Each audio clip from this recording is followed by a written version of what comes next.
soy un buen tocuyano, soy de Duaca, soy de Quibor, de Carora, Cabudare, Santa Rosa y de Cubiro.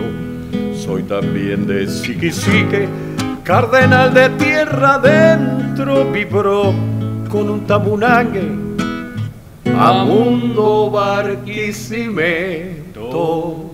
Wow, ¿quién no ha escuchado este tema dentro de nuestras fronteras o fuera de ellas y suspirar por todas las cosas bonitas de nuestro estado que nos identifican?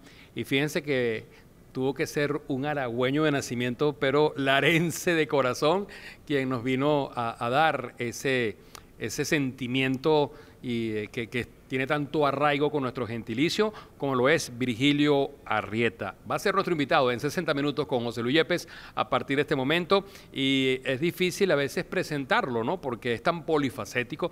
Yo creo que uno de los invitados más polifacéticos que hemos tenido en el programa.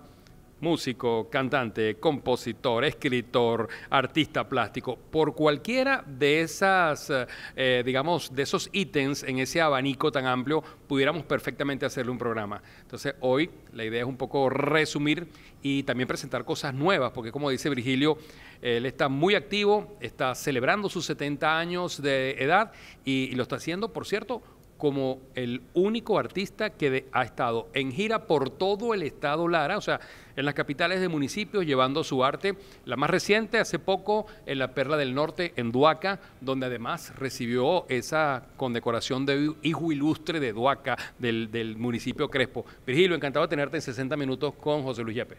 Y yo también complacido que me hayas invitado desde hace como 4 años. Así es. ¡Qué vergüenza!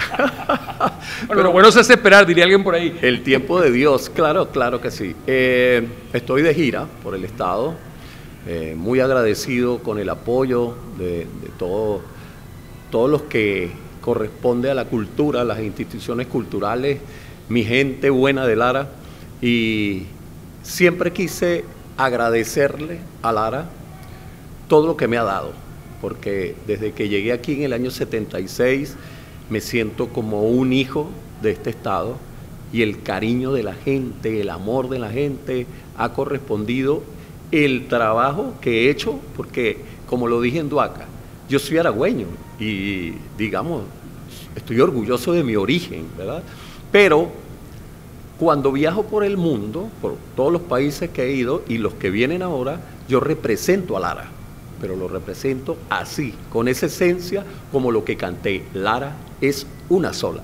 Y Lara es una sola, es un himno para todos nosotros los larenses, así como esas cosas buenas y bellas que tiene Lara, que también son tema de otro tema muy pegado por ti, y que además otros artistas importantes, hasta el mismo Carotaño y Tajá, lo han grabado, lo han llevado también a la palestra. Virgilio, de ese Virgilio Arrieta padre, que era carpintero, joyero, artesano, comerciante, de Eleodora González, tu madre, que tiene 101 años de edad, ¿qué consideras tú a tus 70 años que tienes de características de uno y de otro? Bueno, la buenmosura. No. Tú sabes que siempre me he quejado de mi pelo, porque lo saqué de mi mamá. Mi papá tenía el cabello lisito, que se le caía, tenía que colocarse brillantina Palmolive. Existirá. Bueno, pero de mi mamá saqué el pelo. Mi mamá canta todos los días. Yo decía que la música había salido de mi papá, porque mi papá en las tardes, después de las faenas campesinas, pues, él tomaba la guitarra y con 3 tonos, pues, se cantaba sus tangos y sus boleros ahí. Pero luego, con el tiempo, ya que mi papá no está desde el año 76, cuando acababa de llegar a Lara, nos dejó, pues me di cuenta que mi mamá es realmente la de la música. De la pintura, mi papá, artesano, creador de joyas, orfebre, eso. Ve, y yo no paro, tal cual como mi papá no paraba, le criticaban, pero papá, descansa. Igual me dicen mis hijos y mi esposa, pero Virgilio, descansa. Y yo digo, es que cuando cambio de actividad, estoy descansando. Entonces, mi mamá canta todos los días, y yo creo que de ahí viene el alma de la música. Y de esa parte musical de la que estabas hablando, Virgilio, ¿tú recuerdas cuál fue esa primera composición? Sí, la primera composición que hice ya, consciente, con el deseo de algún día ser compositor. Tenía yo 12 años, 12, 13 años, se llamó La Casa de la Lluvia y fue instrumental. Mi hermano Ali, el menor que yo, ya en ese momento pues le daba un poquito a la guitarra y quería cantar, y se acercaban amigos a la casa a eso y soñábamos con una agrupación, que luego la tuvimos, llamada Profecía. Esa primera canción la hicimos instrumental con un primo de mi papá que tenía una orquesta, y él nos prestó los instrumentos y nos fuimos para allá emocionados, chamitos, a tratar de hacer algo, pues. Pero luego, como a los 15 años, compuse Camina, un tema que grabé a los 17 años con Profecía, cuando ya me venía a Lara, y se pegó en los estados centrales, sobre todo se pegó en la ciudad de Valencia, La Victoria y Maracay. ¿En qué género? Pop. Y en ese momento ganamos el Maracaya de Oro con esa canción. Lamentablemente, en mis sueños, pues yo quería seguir ahí, yo pegué, Dios mío, qué maravilla, pero me venía a Barquisimeto. Entonces el grupo se quedó allá sin cantante, siguieron otras cosas, porque yo era el que cantaba ahí, y yo me vine aquí y me sentí solo, de verdad, no encontraba, no me adaptaba a Barquisimeto. Uno, porque cuando llegué eran los golpes y la gaita, yo de gaita prácticamente no sabía nada, y de golpes mucho menos. Yo los golpes por la radio los oía y los quitaba, porque me parecía que eran desafinados, destemplados, los cuatro sonaban así. Claro, ahora los amo. Después que aprendí, bueno, yo soy un defensor del golpe y he compuesto muchísimo para Lara. Y a tal punto que fíjate que has compuesto canción autóctona o típica tradicional nuestra larense, y están entre las más sonadas, entre las más pegadas, y las que se cotizan más entre los cantantes y grupos de acá de la región. Sí, bueno, yo soy un agradecido de Dios, porque es un premio de vida, un regalo que haya tenido la condición, la sensibilidad, pues, para escribir y pintar, pero las canciones vienen solas. A veces suena como pedante. Hay personas que me han dicho, pero es que Virgilio cree que... No, es que vienen solas. Es muy poco el esfuerzo desde que comencé a componer hasta hoy. Fíjate, me llama la atención que decías que bueno, el golpe no te llamaba mucho la atención al inicio y la gaita tampoco. Y resulta que Quién como yo, gaita tuya, compuesta por ti, está entre las 10 gaitas, digamos, más populares o que la gente recuerda más de toda la historia. ¿Cómo surgió esa Quién como yo? Tú sabes que cuando yo comencé a hacer gaitas, el gaitero, pues, me criticaba que mis gaitas eran como boleros. O sea, porque la gaita era una gaita movida, sabrosa, de protesta, de mensaje. Y mis gaitas eran más hacia la balada, más lentas. Más con sentimiento. Entonces decían, es un bolerazo. ¿Entiendes? Muy bonita, pero es un bolero. Resulta que con el tiempo se ha demostrado que esas gaitas de alguna manera se quedaron en el sentir de la gente. Claro, la primera gaita que hago en Lara fue Ejemplo de Oro, porque cuando me invita la Grey Zuliana a hacer coro con ellos, fue mi primer intento de participar en la música en Lara, que les agradezco muchísimo, y me permitieron escribir para ellos.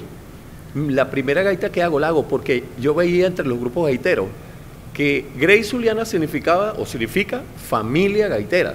Y yo no veía nada de familia entre las agrupaciones, porque aquel le echaba tierra a uno, el otro le echaba mucha competencia natural, pues, claro, en la música, en lo artístico, por querer figurar. Entonces, Ejemplo de Oro se trataba de un abuelo que le pedía a su nieto, bájeme ese 4 de ahí de la pared que le voy a contar que es una gaita. Y describí eso y ganó Gaita Regional del Año, mi primera gaita. Y yo venía de ganar en Maracay eso, el Maracaya de Oro con la primera composición. Aquí la primera composición ya formal en la gaita, y también gana. Dios mío santo, yo dije, entonces como que sí soy compositor. Cuando viene Quién como yo, que fue como 3 años después, que la Grey me pide le hiciera una segunda gaita, reuní todo el sentimiento de la despedida de mi padre, que aún dolorosa, fue muy linda, muy bonita, porque mis primas le cantaron sus compañeros de la niñez vinieron y comentaron cómo eran ellos cuando jóvenes y descubrimos de mi padre otras facetas hermosas, ¿no? Cuando joven, cuando niño, que nosotros no conocíamos. Entonces me vine con todos esos recuerdos y cuando conozco aquí en la universidad, entrando al cuarto semestre, a quien es hoy mi compañera y esposa desde ese momento, el sueño de querer tener una familia, porque yo fui un viejito desde los 17 años, es decir, yo soñaba con familia, con hijos, ya le había escrito un poema a una hija que nunca tuvimos, porque tuvimos 2 varones, y uní eso, porque yo dije, si mi padre, que era un campesino, no lo conocía mucha gente, sin ninguna fama en eso, y su despedida fue hermosa, yo dije, si yo llego a ser algún día alguien reconocido dentro del arte, ¿cómo será mi despedida? Por eso es que al final yo digo, quizás porque, o digo al comienzo, quizás porque ya las canas están cubriendo mi pelo y que la vida es muy corta para lo que yo te quiero. Así estoy hoy, con las canas. Y estás escuchando, Virgilio, en tu cuenta en Instagram, como Argenis Carrullo, echando cuento con unos compañeros acá en Barquisimeto, por lo que vi en la locación, decía, yo quiero que Virgilio me componga más canciones, yo quiero cantar más canciones de él. Y todo el mundo recuerda, no sé si mi memoria falla, me corrige si me equivoco, pero año 85, por ahí más o menos, que Argenis Carrullo, con los Morillos, esa canción sonaba en todos lados. Sí. Bueno, se grabó fue en el 89, okay. Y con esa gaita gané el premio Ronda, el premio más importante que se daba en el país, en Radio Caracas, porque era premio al compositor, a la canción. Esto ocurre porque una prima de mi esposa era novia de uno de los Morillos, y los Morillos ese año querían grabar un tema con un invitado, pero el invitado no era Argenis, era otro famoso gaitero, que no recuerdo el nombre. Y cuando a él le dan la gaita, él dice, oye, muy bella, pero no va para mi tesitura, pues. Yo creo, inviten a Argenis, que a Argenis sí le queda. Cuando le dijeron a Argenis, esa es mía, yo la quiero. La grabaron y pegó muchísimo hasta hoy, sin duda, pero ya había sido un éxito aquí con la Grey Zuliana y Edilson Salazar como cantante. Había ganado gaita regional. Esa prima cuando venía se la aprendió, la llevó allá, ellos se enamoraron, dijeron, ¿de quién es eso? No, un primo mío, dile que si la podemos grabar. Y yo le dije, pero por Dios santo, háganlo. Claro, y lo demás es historia, ¿no? Por cierto que por ahí tenemos creo que la grabación de Argenis Carrullo, con eso nos vamos a ir. Les recuerdo que estamos en 60 minutos con José Luis Yepes conversando con Virgilio Arrieta. Agarren a su esposa, apriétenla, pongan su mano y apriétenla, porque es la única persona que les va a quedar en la vida. Entonces ustedes agarran a su esposa, le agarran la mano, se la aprietan y dicen, oye lo que va a decir Argenis. No lo que lo diga yo, sino que lo que hizo Virgilio Arrieta. Cuando se cierren mis ojos para el eterno descanso, te pido beses mis labios, también yo estaré llorando y me quedaré en tu vida, pues te dejaré los pasos, mis canciones y mis hijos, los triunfos y los fracasos, ¿quién te llenará de besos? Eso es lo más hermoso que pudo haber hecho ese ser humano. Yo lo amo, yo lo quiero volverlo a ver. He hablado unas 2, 3 veces con él por teléfono, pero quisiera conversar con él porque yo quiero que él me haga más canciones para grabarse. Es una excelente persona. Todo el mundo, como es artista plástico, habla muy decente.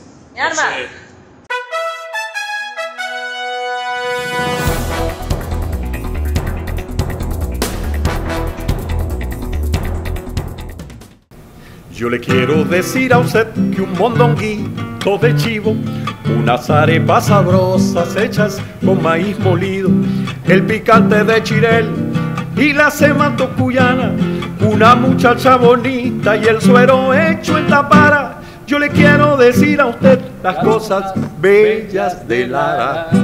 Medio palo, pues, como dirían por ahí. Son temas emblemáticos, ¿no?, con los que estamos iniciando cada segmento de esta conversación en 60 minutos con José Luis Yepes, con Virgilio Arrieta. Y usted dirá, caramba, bueno, hay larenses que se dicen ser larenses y no lograron plasmar ese arraigo al terruño como lo has plasmado tú. Eso dice mucho, ¿no?, de ese sentir que tienes hacia esta tierra, ¿no? Ocurrió con Billos y Caracas. O sea, conocemos que el maestro Billos fue el novio de Caracas. Algunos me han dicho, maestro, usted como que es el novio de Lara, ¿no? Yo orgullosísimo porque en gran medida uno se debe al entorno. Y ese entorno ha sido maravilloso aquí. Lo he dicho muchas veces y lo repetiré. Lara, Barquisimeto ha sido el laboratorio de mis sueños, porque he encontrado, porque también digo que de repente en otra vida, si eso es posible, yo fui un aborigen larense, o fui un chivo, o fui una tuna, y evolucioné. Pero a mí me encantan las serranías, esas peladas, los cardones, los atardeceres, los chivos durmiéndose por ahí, eso me fascina. Las oportunidades que he tenido de ir a Curarigua, me encanta porque las piedras no pesan de tanto sol que llevan, me siento identificado total. Por esa sensibilidad es posible estas canciones. Yo estoy seguro que los larenses aman su tierra mucho más que yo, o igual que yo. Pero bueno, Dios me permitió la sensibilidad para hacer versos y con ellos poesía y con ellos canciones. Así es. Y son más de 450 canciones, Virgilio, algunas incluso todavía inéditas en cuanto a que no han sido presentadas públicamente, ¿no? Sí, debo tener inéditas como 70, 80 canciones en estos últimos 2 años que se van acumulando. Una porque llega un momento de la vida en donde uno ya compone por pedidos o porque hay una producción especial y entonces uno se anima a eso. Pero antes, cuando entre los 25 años y los 35, yo componía toda la semana, por lo menos una canción diaria. Realmente fue un trabajo intenso, pero también la emoción era intensa. O sea, había en festivales, gente pidiéndome canciones, uno queriendo proyectarse como artista, y esa pasión por querer ser es lo que hace al ser humano, esa pasión. Yo le digo a mis hijos, hijo, tenga fe, tenga el conocimiento, y si no lo tiene, búsquelo, prepárese, busque gente mejores que ustedes para que de ellos asuman eso, ¿verdad?, esa conducta, pero tengan pasión. Hay que enamorarse de lo que uno quiere desarrollar. Si no, no es posible. Y esos 2 hijos tuyos están siguiendo tus pasos ahora, o sea, pero primero obviamente lo hicieron acá en Venezuela, ahora fuera de nuestras fronteras, pero transitan, de hecho, una agrupación 2AM, ¿no? 2AM, sí, ellos 2AM porque es Arrieta Martínez, pues se pudiera pensar que es por el horario. Sí, o por amplitud modulada. Sí, amplitud modulada. Bueno, pero es por eso, por los apellidos. Ellos, como lo van a decir en este concierto que van a tener en Cascorro, en Mamúa, allá en Madrid, el 20, y me dijeron, papá, vamos a hacer un recuento de nuestras vidas. Vamos a comenzar diciendo, estamos aquí porque pareciera redundante, porque estamos vivos, porque nacimos. Y el otro le va a decir, ¿cuándo naciste? Entonces él va a decir, bueno, yo nací una fecha X y mi papá, cuando cumplí 1 año, me regaló una canción. Y entonces van a cantar esa canción. Y cuando él termine y vendrán los aplausos, lo que sea, el otro le va a decir, epa, yo también estoy vivo. ¿Y cómo fue la cosa? Entonces yo le hice al segundo una canción de bienvenida, porque él nace un 17 de diciembre, y le hice una gaita de bienvenida. Entonces van a comenzar así contando la vida de ellos, que fue una vida en un mundo artístico, ¿verdad? Porque inevitablemente este padre todos los días trabajaba en función de eso. Así es, de hecho uno ve los mensajes navideños de Promar Televisión desde sus inicios y uno veía a los niños cómo iban creciendo, ¿no? Y todos con composiciones tuyas. Claro, el primer mensaje fue hermosísimo, de verdad. Mi hijo sale de un barranquito hacia un camino cantando. ¿Cómo era la cosa? Ahorita me acuerdo, y la cantamos, pero fue el primer mensaje a Promar y eso quedó de verdad hermosísimo. Y primera vez que un canal regional hacía sus propios mensajes navideños, porque ya era costumbre, pero en las grandes televisoras nacionales, Venevisión, Radio Caracas Televisión. Claro, yo recuerdo que Jorge Kosowski me decía, Virgilio, mira, de verdad estos mensajes navideños no tienen el concepto regional, esto es nacional. No estamos llegando a nivel nacional, pero oye, yo te felicito y estoy de verdad fascinado con el trabajo. Y trabajamos muy bien, de verdad, yo agradezco mucho a Jorge.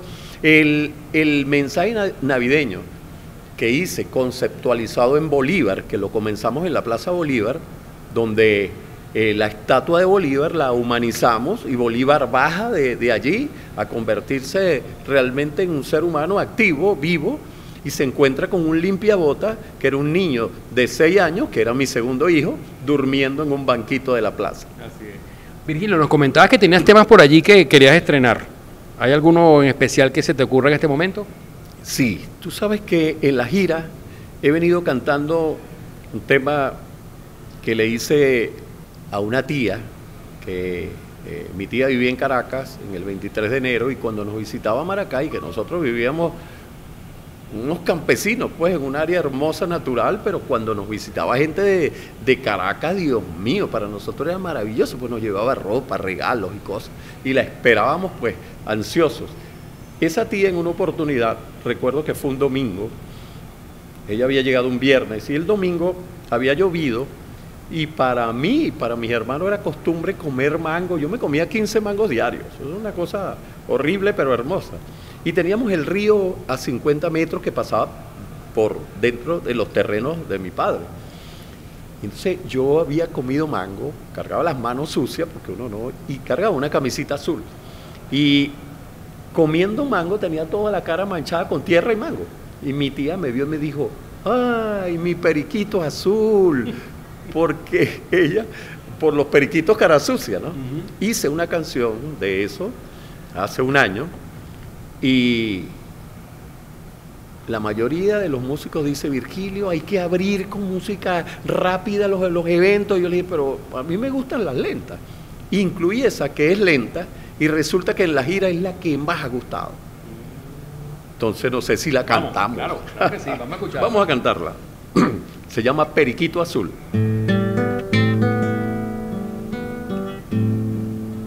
Fueron tantas cosas que algunas no recuerdo, una bella historia, un hermoso cuento, ya no queda nada, es brisna en el tiempo, que a veces es lluvia y a veces silencio.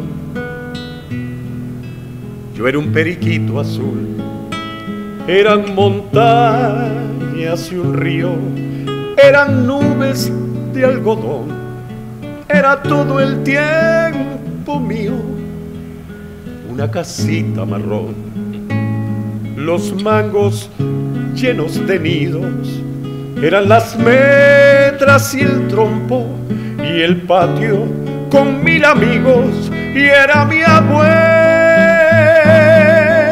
y sus lentes, era mi abuelo y su sombrero, eran mis padres jovencitos y era yo muy pequeñito, era un periquito azul. Bueno, ya ustedes conocieron la historia. Ya dentro de poco debería estar preparando Virgilio también una especie de canta y cuenta, porque caramba, cada tema tiene su propia anécdota, ¿no? Generalmente mis presentaciones son eso. Tú sabes que en el Tocuyo, qué lástima que te lo perdiste, por tus ocupaciones. En el Tocuyo, yo vi que me llaman antes de que los músicos estuvieran ya con el sonido nivelado. Y cuando lo noto así, comienzo a hablar. Hablé 15 minutos, que los músicos, yo no me di cuenta luego que ya estaban listos. Y resulta que la gente estaba pero emocionada, conectada. Cuando hablo, yo le miro la cara a la gente. A mí me gusta cantar muy cerca al público. Y yo veía a todos emocionados. Yo seguí, 15 minutos. Llevaba 16 canciones y canté 7 en todo el evento. El playlist se quedó corto. Sí, entonces yo le digo a la gente, mire, quien me conoce, quien ha ido a mis eventos, sabe que yo canto 40 minutos, hablo 40 minutos y canto 20. Pero seguro muy sabroso y con sentimiento, que eso es muy importante para conectar. Vamos a hacer una pausa en esta conversación que tenemos con Virgilio Arrieta en 60 minutos con José Luis Yepes.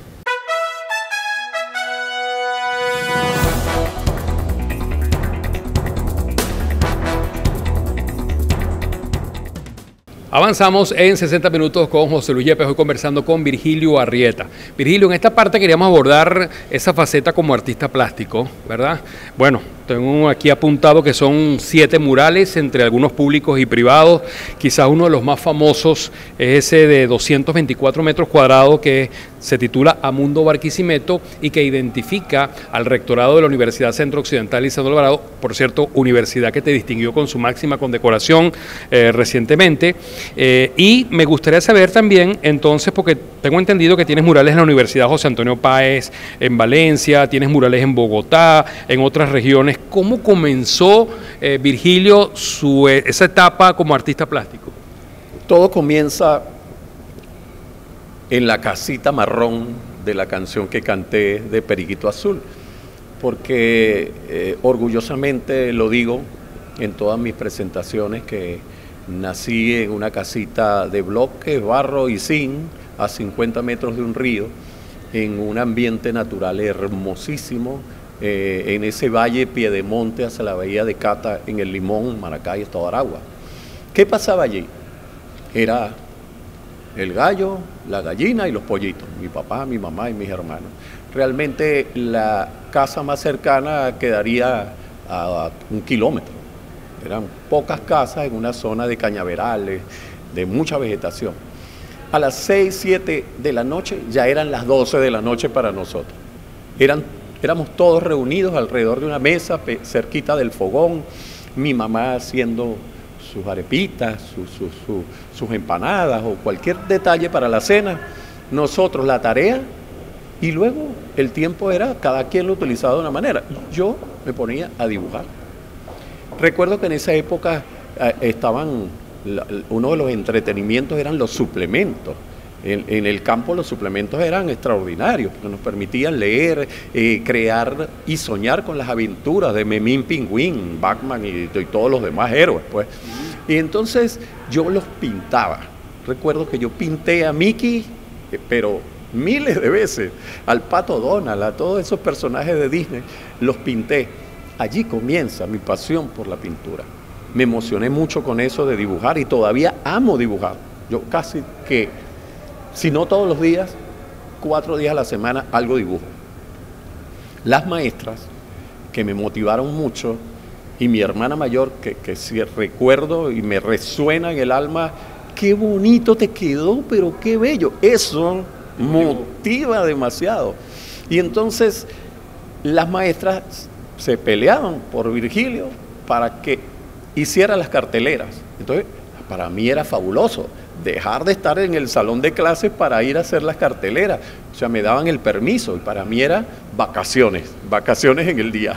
Entonces me iba a hacer las carteleras. Eso me motivó demasiado, de verdad, para seguir. Cuando entré a bachillerato, en segundo año de bachillerato, me invitan por una materia que ya veíamos a una exposición de pintura y ya yo enseriaba un poquito más el trabajo, ya me iba a las montañas a pintar los ríos, a pintar el Limón, sus calles, y allí hice una marina por la Bahía de Cata y gané el primer premio. De verdad que bendecido total o bendito total, que esos premios hayan motivado mi carrera.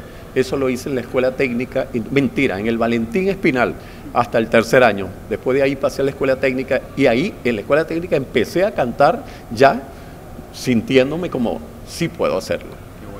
Y digamos, la técnica que tú usas, que te distingue, que es muy característico de ti, algunos dicen tiene un aire por allá botero, pero nadie por supuesto lo ve ni como una imitación, sino como algo, digamos, que es muy propio tuyo, muy auténtico. ¿Cómo se logra y qué significa, por ejemplo, estos colores que uno ve, la forma de dibujar los rostros, las figuras de cada una, sobre todo femeninas, ¿no?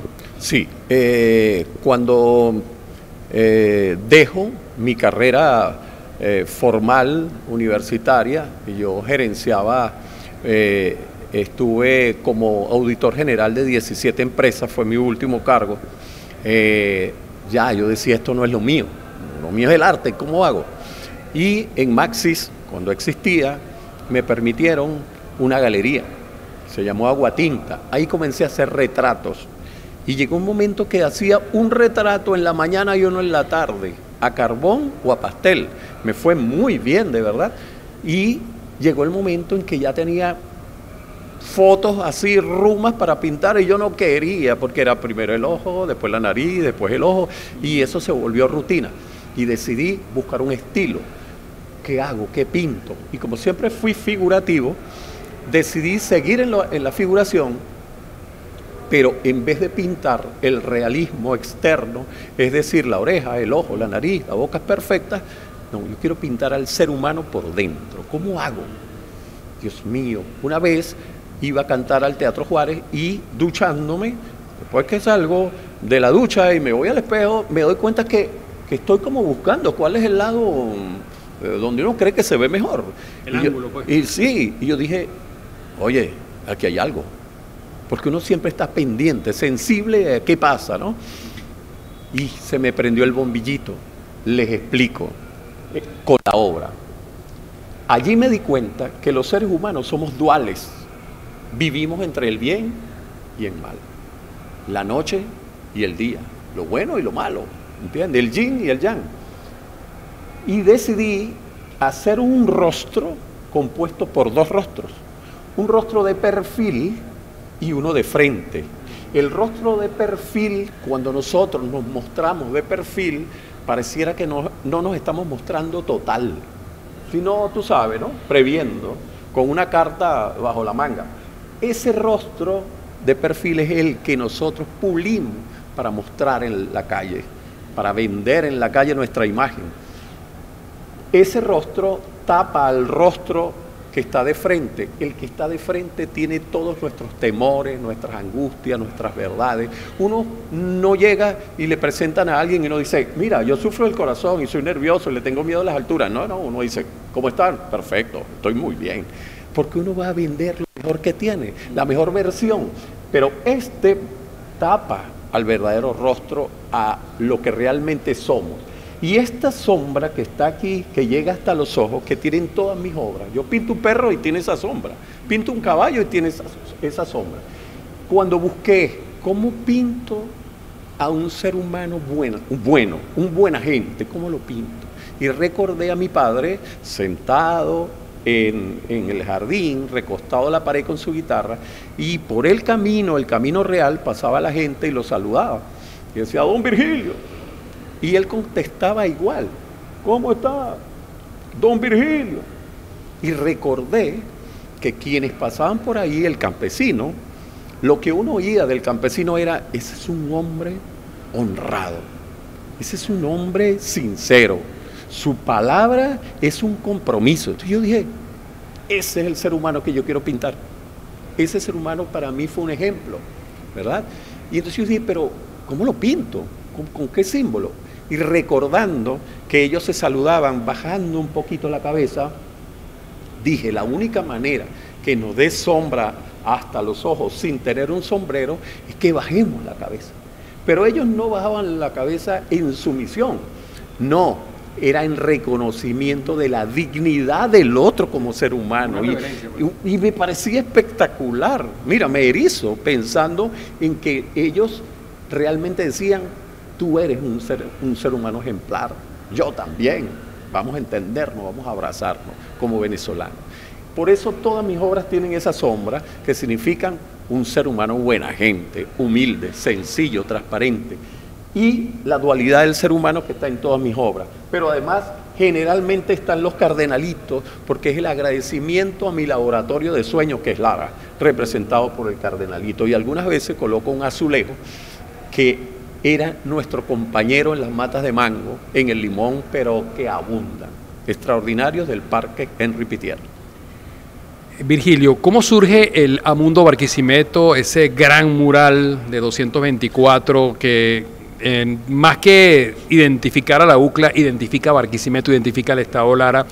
¿Cómo se dio ese gran mural, que por cierto tengo entendido que es el segundo figurativo más grande de Venezuela? Sí, el primero es el de Zapata en Caracas, y en ese momento yo jamás había trabajado una obra pública, nunca había hecho un mural, y también pues jamás había trabajado con los entes públicos.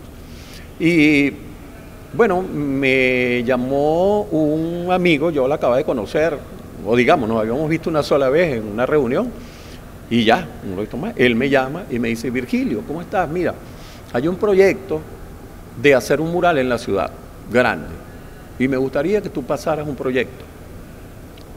Yo, te lo juro que yo no le paré. Yo estaba trabajando para unas galerías en Caracas y seguí mi trabajo. Como a los 15 días él me llama, Virgilio, recuerda, ¿hiciste algo? Y le digo, no, yo no he hecho nada, pero ya, explícame, ¿cómo es la cosa? No, en serio, Virgilio, es un mural. Bueno, pero tienes que pasarme dónde va a ir el mural, qué medidas tendrían, si realmente le sirve un trabajo figurativo como el mío, porque no voy a perder el tiempo haciendo un trabajo y después nada. Virgilio, por favor, hazlo, te voy a mandar las medidas. Me mandó fotos de la universidad y yo quedé sorprendido, dije, pero por Dios, esto es muy grande. Yo jamás había hecho una obra, ni soñarla tan grande. Ya dos artistas muy importantes de Lara habían pasado un proyecto, no los voy a nombrar en este momento, pero admirados por mí, dos artistas muy importantes. Pero las obras no eran para mural. Realmente el proyecto que pasaron no correspondía a una obra para un mural. Y entonces, bueno, llegó el compromiso de hacer el proyecto. Me dan las medidas, yo hago en tela un formato que correspondiera a escala a ese tamaño, que por cierto fue de 3 metros 30 por 70, que representan allá 7 metros de altura por 3 y pico, no recuerdo exactamente. Bueno, resulta que me dan un mes y yo llevaba como 15 días y la cabeza no me daba para nada, porque yo hacía 2 figuras, pero con 2 figuras se van a ver muy feas en un espacio tan grande. Bueno, una amiga que vendía mis obras, Lorena Costantini, en ese momento me regaló unas revistas que iba a desechar, eran revistas europeas, y Virgilio, mira, tengo una caja de revistas, de repente a ti te sirven, no sé, para lo que sea, tráemela. Y en esos descansos, de cuando uno está trabajando, yo agarré y dije, voy a revisar las revistas, y cosas de Dios, yo abrí una revista de esa, la cuarta o la quinta, y en la página central habían 2 personas, un hombre y una mujer, sosteniendo a un niño en sus brazos. Y el que vea el mural ahora se da cuenta que en el centro del mural hay una pareja sosteniendo a un niño. Y cuando vi eso, igual, como cosas de Dios y la creatividad, tengo el mural. Imaginé una familia, ¿verdad?, en 3 generaciones, los abuelos, los hijos, ¿verdad?, los nietos, ¿verdad? Y ahí en el, para que lo tengan en la memoria, en la parte derecha, ¿verdad?, está unos golperos, ¿verdad?, donde el que más está hacia el extremo derecho, tiene una botella en la mano, como brindando por Lara. Seguidamente está un grupo, ¿verdad? Están tocando con 4 tambor y maracas. Las maracas representan al aborigen venezolano, el tambor al negro y el 4 a Europa. Y esa fue la mezcla, realmente, el mestizaje de nosotros, ¿verdad? Eso representó allí el origen del ser humano latinoamericano o venezolano. Pero también seguidamente están los abuelos. La abuela tiene una divina pastora en la mano, que no es la divina pastora en procesión, es la divina pastora hecha por un artesano, pequeña, ¿verdad? Representando al artista que cree, ¿verdad?, en la religiosidad larense. Y está el abuelo con un garrote que representa el tamunangue, porque si no está ese garrote, ese palo tejido, está solo el golpe, no está el tamunangue. Eso complementa el tamunangue, que es la mayor figura de la tradición cultural de Lara. En el centro está, entre la bandera de Lara, la de Barquisimeto y la de Venezuela, está la pareja sosteniendo un niño que tiene un uniforme, es decir, está estudiando. Es el futuro del país, ¿verdad? Seguidamente una mujer lo besa en el hombro a su pareja con un amor de respeto, un amor puro. Seguidamente está uno que sostiene un afiche de Bolívar y un niño que también lo apoya en la parte de abajo con una chupeta, es decir, yo creo como mi padre en Bolívar. Seguidamente hay alguien que se juega con una pelota y una gorra de cardenales de Lara con otro niño que está al lado, que es otro símbolo larense, y seguidamente al final izquierdo está una muchacha con un libro en la mano que dice UCLA y señala con un ramito de flores en su mano izquierda y un lápiz mongol la entrada del paseo de la Universidad UCLA, diciendo yo estudio aquí orgullosamente. Una familia en 3 generaciones. Bueno, mejor explicado imposible por su propio autor. Así que hacemos una brevísima pausa y regresaremos ya para la parte final de este 60 minutos con José Luis Yepes, hoy con Virgilio Arrieta.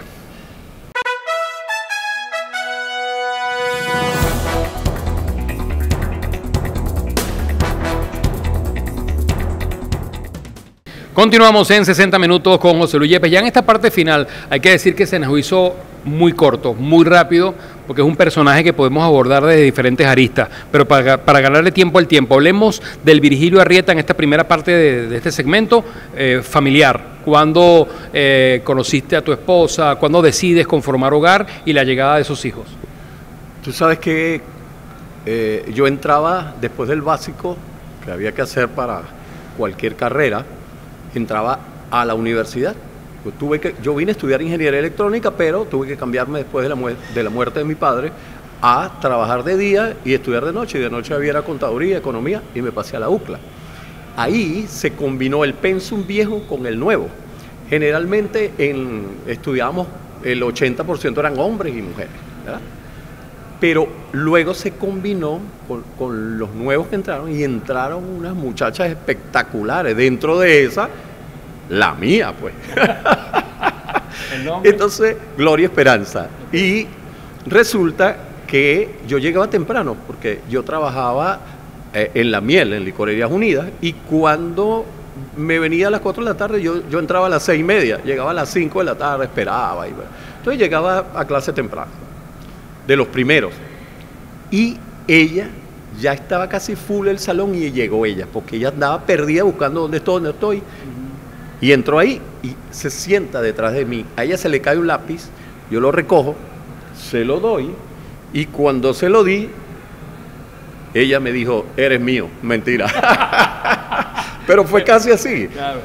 Termina la clase y yo tenía que buscar una guía, hablar con la profesora, y yo buscándola ya no estaba. Entonces salí, recorrí todo el pasillo del cafetal para llegar a la calle, y cuando veo, estaba sentada en un banquito con otra, que luego me entero de su hermana. Y yo salí, cuando la vi, me quedé paralizado así. Y ella me miró, se sonrió y me acerqué. Desde ese momento somos pareja, pues. Realmente siempre lo digo, yo soy muy familiar y creo que en las parejas vale mucho el compromiso. Cuando nosotros nos casamos, recuerdo que ella me dijo una tarde, concha, ¿sabes que mi papá está diciendo que ya tú estás graduado, que ya tienes casa y que bueno, que nosotros ya tenemos 3 años y ajá, pero ya va.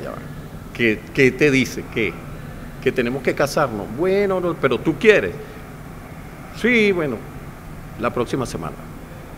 Yo tenía un amigo que el tío de él era, no sé, como de un jefe civil, algo así, en Los Rastrojos. Bueno, llamé al amigo. Yo le dije, epa, mira, ¿cómo es eso? ¿Cómo se hace uno para casarse? ¿Cómo es esa cosa? No, ¿te vas a casar? No, yo te preparo eso. Preparó todo. Ella habló conmigo como un jueves. Y el viernes de la semana arriba nos estábamos casando. Cuando nos casamos, yo le dije a ella, para toda la vida. Sí, claro, bueno, para toda la vida. Porque el compromiso de para toda la vida es uno quien lo pone. Y listo. Las parejas no son perfectas, ninguna. ¿Entiendes? Hay altibajo, todo. Pero si yo dije para toda la vida, es para toda la vida y ya. Listo. Y vinieron 2 bendiciones. Y vinieron los hijos, que los amo. ¿Los nombres de ellos? Y 2 nietos. Mis hijos, el mayor, Exxon Daniel, por Exxon Arantes de Nacimiento, y Andri Samuel, por Andri, otro jugador de fútbol, porque los 2 nacieron en la temporada de mundiales, ¿entiendes? Y yo soy un fanático del fútbol. Y luego vinieron los nietos, igual 2 varones, que es Daniel y mi nieto menor, ¿verdad? Que está saliendo artista, quiere tocar, ¿verdad? ¿De dónde le saldrá eso? Y ahí vamos acompañándolos en eso, ¿ves? Entonces, la vida ha sido en un entorno familiar hermoso. Yo soy un defensor de eso y hablo de eso y apoyo a la familia donde vaya. ¿Sabes qué? La vida y Dios me ha enviado casi como Virgilio, eres el papá de todos, a mí me llaman todos. Yo soy el quinto de 7 hermanos y soy como el papá de todos. A veces siento como un peso en los hombros, pero también una responsabilidad hermosa de ser así. Y satisfacciones. Y satisfacciones, muchas. Mi segundo nieto es Diego, no lo nombré. Ah, qué bueno. Virgilio, ¿algún pasatiempo preferido? Yo juego bolas criollas. Tú sabes que, bueno, practiqué. ¿Boche o arrime? Soy boche y arrime. Y capitán. Tú sabes que, bueno, nunca tuve la esencia de ser un deportista, pero me metí en todo.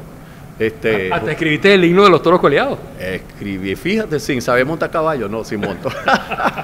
Bueno, pero jugué béisbol, jugué fútbol, jugué tenis, jugué ping-pong. En donde me destaqué un poquito más fue en el ping-pong, pero tampoco una cosa del otro mundo. Pero me gusta jugar bolas criollas porque yo casi que nazco en un patio de bolas criollas. Mi papá tenía como el club del pueblo, pues. Ahí se jugaba, tenía la gallera, el patio de bolas, las maquinitas y la venta de sus cosas y insumos, ¿no? Y yo recogía botellas en las tardes, a las 4 de la tarde, que salía del colegio y mi papá, véngase, recoja botellas en el patio. Yo oyendo las mexicanas, todas las cosas en los parlantes, que me nutrió mucho, y recogiendo las botellas. Qué bueno. Virgilio, cuando te pregunto algún paisaje recurrente en tu memoria. La bahía de Cata, hermosa. Íbamos casi 2 veces a la semana. Yo tenía un carrito, un Opel, que pude comprar a los 17 años con mucho apoyo de mi padre. Recuerda que en esa época el bolívar tenía mucho peso. Y bueno, nos íbamos amigos del liceo. ¿Cuánto tienes tú? Tengo medio. Tú un real. ¿Cuánto? Y reuníamos 2.50 y eso era una maravilla para 2 o 3 días, un fin de semana. Y viajábamos. La locura de muchachos. 45 minutos del Limón a la bahía de Cata. ¡Ah! Comiéndonos esas curvas. Ahorita lo veo y digo, un loco. Sí. Pero era fascinante. Qué bueno. Cuando te digo Venezuela, ¿qué te viene a la mente? Yo soy un enamorado de Venezuela. La defiendo y sobre todo cuando digo Venezuela digo también el venezolano. Porque Venezuela es el paisaje, esas cosas, pero el venezolano yo lo amo y lo defiendo. Somos trabajadores, somos querendones, somos amorosos, somos responsables, somos todos. Lo que pasa es que también se ha vendido una imagen con diferentes intereses de hacernos como menos de lo que somos. No, somos extraordinarios seres humanos. Donde vamos en el mundo nos destacamos. Tenemos gente extraordinaria en el mundo repartida, demostrando que somos grandes de verdad, porque Dios así ha querido. ¿Eres buen diente? ¿Tienes algún plato preferido? No, yo soy súper buen diente. Esta mañana le estaba diciendo a la mamá de mi esposa, la suegra, que está un poquito enfermita, mire, a comer, a comer. Recuerde que una de las cosas que me dicen a mí es que a un enfermo como. Sí. Yo como. ¿Cuál es tu plato preferido? Bueno, si me dices preparándolo, porque me gusta cocinar también, yo hago un chivo al talcarí o al coco que me peleo con cualquiera, pero como de todo, soy muy criollo. ¿Algún país o ciudad que ya fuiste, pero a la que siempre quieres volver? Oye, Argentina me pareció espectacular.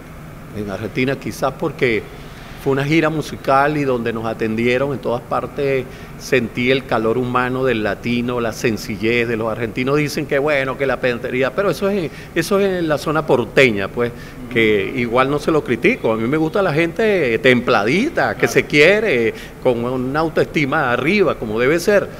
Pero en cada pueblo nos recibieron con la humildad, la atención, comimos, pero la barbaridad y cantamos, fue algo muy hermoso. Argentina. Ya para finalizar, Virgilio, y mirando a esa cámara, ¿cómo le gustaría ser recordado a Virgilio Arrieta?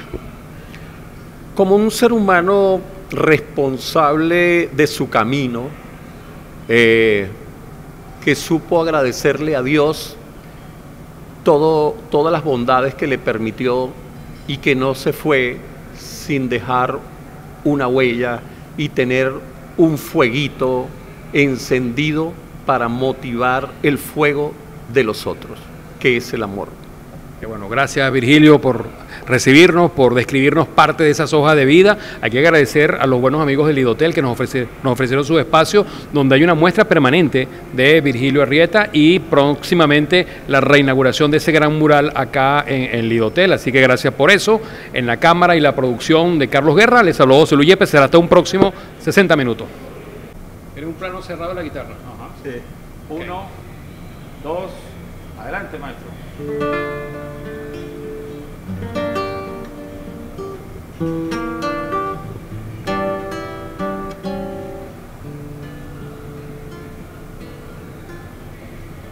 Quizás porque ya las canas están cubriendo mi pelo y que la vida es muy corta para lo que yo te quiero. Me estoy haciendo preguntas sin encontrarle respuesta a mi garganta enmudecida, queriendo gritar con fuerza. ¿Quién te llenará de besos? ¿Quién te hará sentir amado? ¿Y quién llevará las flores a mi última morada? ¿Quién jugará con mi perro? ¿Y quién dormirá en mi cama? ¿Y quién guardará en silencio secretos sobre mi almohada? ¿Quién se inspirará contigo para escribir las canciones? ¿Y quién se pondrá mi abrigo y mis 9 pantalones? ¿Y quién pintará tu vida de esperanzas e ilusiones? ¿Y quién dará a nuestros hijos de noche sus bendiciones? Ya tengo el alma impregnada con el sabor de tus besos y desde siempre tu llama de amor me quema por dentro. Y si nos queremos tanto, ¿por qué no somos eternos? Nunca podré imaginar que otro pueda ser tu dueño. ¿Quién te llenará de besos? ¿Quién te hará sentir amada? ¿Y quién llevará las flores a mi última morada? ¿Quién jugará con mi perro? ¿Y quién dormirá en mi cama? ¿Y quién guardará en silencio secretos sobre mi almohada? ¿Quién se inspirará contigo para escribir las canciones? ¿Y quién se pondrá mi abrigo y mis 9 pantalones? ¿Y quién pintará tu vida de esperanzas e ilusiones? ¿Y quién dará a nuestros hijos de noche sus bendiciones?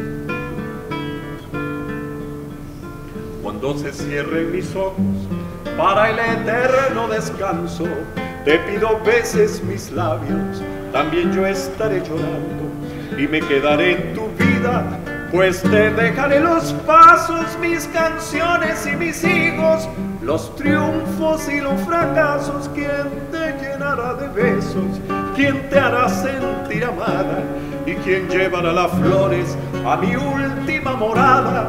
¿Quién jugará con mi perro? ¿Y quién dormirá en mi cama? ¿Y quién guardará en silencio secretos sobre mi almohada? ¿Quién se inspirará contigo para escribir las canciones? ¿Y quién se pondrá mi abrigo y mis 9 pantalones? ¿Y quién pintará tu vida de esperanzas e ilusiones? ¿Y quién dará a nuestros hijos de noche sus bendiciones?